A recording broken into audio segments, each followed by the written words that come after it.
With David Petraeus taking his place in the Adultery Hall of Fame, just down the hall from John Edwards and around the corner from Newt Gingrich and Bill Clinton, it's time for a little sex talk here on The Last Word. Let's first of all rewrite the concept of marital fidelity. What most people mean by the term fidelity is actually sexual exclusivity. Consider the marriage of Bill and Hillary Clinton. Now, nothing I'm about to say about their marriage is fact. We can never really know the facts about anyone else's marriage. But what I'm going to say, I think, is reasonable supposition based on the available external evidence. I think the Clinton marriage is full of love. Bill for Hillary, Hillary for Bill, both of them for Chelsea, Chelsea for them. I think the Clinton marriage is stable, solid. I think Bill and Hillary Clinton are fully committed to their marriage, to each other, and always have been. I think the Clinton marriage is simply a good marriage. I think the Clinton marriage works. It works for them. And it does not include sexual exclusivity. It is, in that sense, a thoroughly modern marriage or a thoroughly traditional French marriage.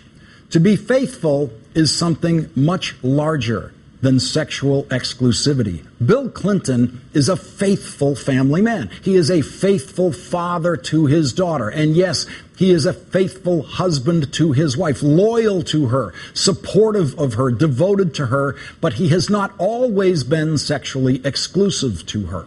Bill and Hillary Clinton are both smart enough and loyal enough to each other and love each other enough to realize that the sexual exclusivity issue was never going to be a big enough problem to end their marriage.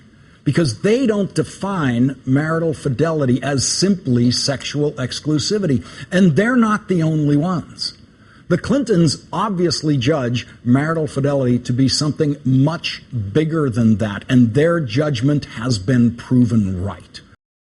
So the Petraeus affair is not about infidelity. It is about sexual exclusivity. It is about the consequences of the bad judgments that David Petraeus made in his relationship with Paula Broadwell and others in the story.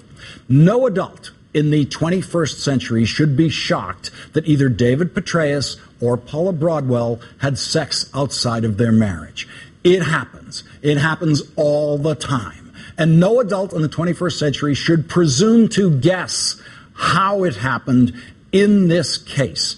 You should leave the guessing to the adults of the 18th century, some of whom, for some strange reason, are still around. This is he's a lieutenant colonel. She is an extremely good-looking woman. She is a marathon runner. She'd run Ironman triathlons, and so she's out running with him, and she's writing a biography. And I think the term is propinquity, and there was a lot of propinquity going on. I think a lot is the word we want to focus on. And, well, I mean, who knows? I mean, the man's off in a foreign land, and he's lonely, and here's a good-looking lady throwing herself at him. I mean, he's a man. Sounds like the Viagra kicked in right before the show. Yes, David Petraeus is a man, and he was also the head of the CIA, and the only relevant question that should make us ask is, what does this tell us about his judgment, since his job relied so heavily on his judgment? The 1950s spy novel notion that extramarital sex somehow could make Petraeus subject to blackmail is utterly childish. The judgment issue is the only one worth examining here. And what we see at every stage of this story is David Petraeus's judgment is terrible. His terrible judgment is not about the sex. It's about the emails about the sex. General Petraeus engaged in risky behavior involving his email. And he did it with a person who engaged in even more risky behavior with her email. His bad judgment was that he and she could keep their little secret. One good thing about the Petraeus affair is that he is finally getting some balanced coverage in the news media. Time magazine, which has previously been as worshipful of General Petraeus as the rest of the media, has this in the middle of its Petraeus affair cover story. Petraeus is a remarkable piece of fiction created and promoted by neocons in government, the media, and academia, argues Douglas Macgregor, an outspoken retired Army colonel. How does an officer with no personal experience of direct fire combat in Panama or Desert Storm become a division commander? And so, in the space of a few days, David Petraeus has gone from being a remarkable piece of fiction to a bumbling character in an unremarkable soap opera.